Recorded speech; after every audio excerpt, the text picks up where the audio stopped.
અલા ડોહા, હા ભાઈ. આ છોકરાને તમારે પરણાવવાનો નહીં? નહીં તો શું મહાદેવે ચડાવવાનો હ? પરણાવવાનો જ ચક. તે કઈ પરણાવશો? જવાની ફૂટી.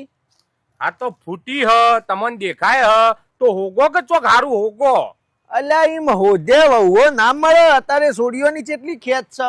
તે અમને ખબર છે એટલે તો મળતી ને.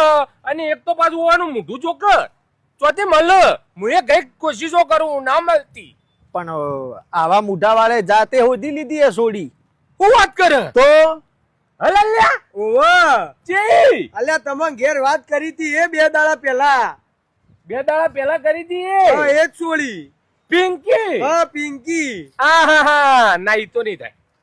શું નહીં થાય? ના ઈ ના કેમ નહીં થાય. અલ્યા પિંકી આપણા ગામમાં રહીએ. હા એ રે એ જ પિંકી હું ઓળખું ઈ નહીં થાય. તમ પિંકી હારી નહીં? અરે પિંકી ટોપ છોડી ગયા ગોડા હું વાત કરે. અને એની માં હારી નહીં? અરે એની માં તો એના કરતા એ ટોપ છે. અને એનો બાપો? એનો બાપો પોત્યા બે ગયો આપણે એનું કોમ હ. એની માં છોડી બે ટોપ છે, સંસ્કારી છે. આ તો એની માએ પોત્યામ પહેરી દે. સોડી અસલ મારી કે નહીં તમને? હા મળી મૂચવા ના પાડું તો પાછા કરી દો કે તાણ. ના નહીં થાય તું સમજ ઈ નહીં થાય. અલ્યા ડોહા તારે હ ને મા બાપ છોકરોને કહેતો હોય કે લ્યા જાતે હોધી લ્યો, જાતે કોક સોડી પટાઈને લાવો. બાકી અત્યારે સોડીઓ મળતી નહીં. અને તમારો છોકરો આવા સુંસા વાળો છે, ગુંડ જેવો જે હોય, પણ લાયો જાતે હોધીને તો પછી 4 વર્ષથી તો મજૂરી કરી હઈ ને એ સોડી પાછળ. તમને રાખે એવી હ. અમારે રખાવાનો કોઈ ઈરાદા હોય નહીં. એ રાખ ના રાખ આશ્રમમાં મિલ્યા તો ચાલશે પણ એના ઘેર નહીં થાય. અલ્યા પણ પ્રોબ્લેમ શું છે? હાથે સોડી અસલ તૈયાર થઈ ગઈ હે લ્યા. અલ્યા તૈયાર છે છોડી બધું રેડી છે પણ એ ઘેર નહીં થાય તું સમજ. નહીં થાય. અલ્યા ડોહા, અલ્યા તમે હોભળો મારી વાત. આ ડોહો ઝેર તો નહીં કરતો ડોશી વગર એકલો જીવા? અલ્યા મને હનું ઝેર હોય, મારો છોકરો પહેણતો હોય, ઘેર વહુ આવતી હોય, મને હનું ઝેર હોય, પણ કોની આખા ગામમાં બીજો કોઈ મળ્યું જ ના. ઈ નહીં થાય એટલે નહીં થાય. અલ્યા એ તો ઇજ્જતદાર ઘર છે લ્યા. બહુ ઇજ્જત છે એની, ઘાસી બધી ઇજ્જત છે પણ એ ઘેર નહીં થાય તું સમજ. અલ્યા ડોહો તો માનતો નહીં. નહીં થાય. અલ્યા ડોહા હોભળો મારી વાત. અસલ સોડી છે અને આવું ઘર તો મળે ના. અને ઘર તમારું શું કરવું હ? અલ્યા એ સુનિલભાઈ આવજો. બોલ ભાઈ.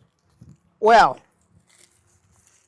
હવે જો અમે તો રહ્યા છોકરા, તમારા આ હું ઉંમર લાયક માણસો ને અમારી વાત મગજમાં ના બેહ. પણ તમે બે હરખા જેવા હો. ભલે તમે પેન્ટ શર્ટ પહેરો હો ના ડોહો જબ્બો ધોતિયું પહેરે છે, પણ વાત મગજમાં બેસે. અત્યારે તો સોડીઓ મળે છે? નહીં મળતી. નહીં મળતી ને. આ છોકરાને હાથે સોડી હોધી છે પણ આ એનો બાપો ના પાડે. કેમ ના પાડે તે? ના એટલા માટે પાડું કે નહીં થાય. પણ તમને શું તકલીફ છે? છોકરાને પસંદ કરવા ઘેર લાવતો હોય તો? અને સોડી એ તૈયાર છે. અલ્યા તને વાતની ખબર નહીં? શું વાતની? પણ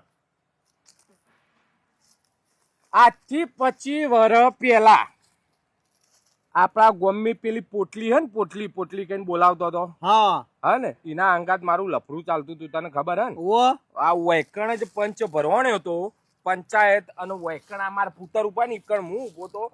આખી પંચાયતે 2 મણ ડોણાનો દંડ કર્યો તો ચકલો નખવાનો. અરે તે પણ એ તો પોટલી ના હો કે તમે લફડું કર્યું અને તો પિંકી આરે કર્યું હો કે? અત્યારે પણ જે એ પોટલી હે ને એ જો વની જેને પસંદ કરી એની માં પછી હવે એ ઘેર ચિયા મુઢા હું માગું લઈને જઉં લ્યા. એ મારો ટુરુ લાવતો એ પછી પિંકી ની માં પછી ઓવા ઈ તમે વેટો ને? વેટોળ્યો તો હા. અને પંચાયતે દંડ કર્યો તો. એવું હા? ઓવા હવે એ ઘેર ચિયા મુઢા જઉં લ્યા કે તારી સોરી અંગાત મારો હે બીજું કોઈ ઘર જ ના મળ્યું. પણ મને પિંકી અંગા લવ થઈ ગયો ભાઈ. મારે એ જ લાવવાની હ. લાવવાની? હા લાવવાની છે યાર. ડો હતા શું સાથે વાત કરે? હું હતું કહેવાનું પછી તું જા અને તું એ જા ને કે કુવામાં નાખી દો બોચી મળી ને. પણ એ ઘેર નહીં થાય એટલે નહીં થાય. એવું? આ તો એ વાત સાચી છે. ડોહાન વાત સાચી. કેટલા વર્ષ ચાલ્યો તો ડોહા તમારો પ્રેમ? એ હો જે ચાલ્યો હોય દંડ ભર્યો ને બધું પટી ગયું પણ એ ઘેર નહીં થાય. દંડ ભરાયો હો ગોમ ને એટલે તો ખાસું ડોહાએ ખેંચ્યું છે. એમાં તો રહેવા દે ભાઈ, ના મેળાવો તું. કોઈ મારી પિંકી પણ શું હો? આ તો પિંકી નહીં તાર બુન ને કે તારો ડખો થઈને ઉભો રહ્યા. મગજ વગર ના બીજી પાછળ હવે મજૂરી કર તું. ના મેળાવો ઓ હેડ.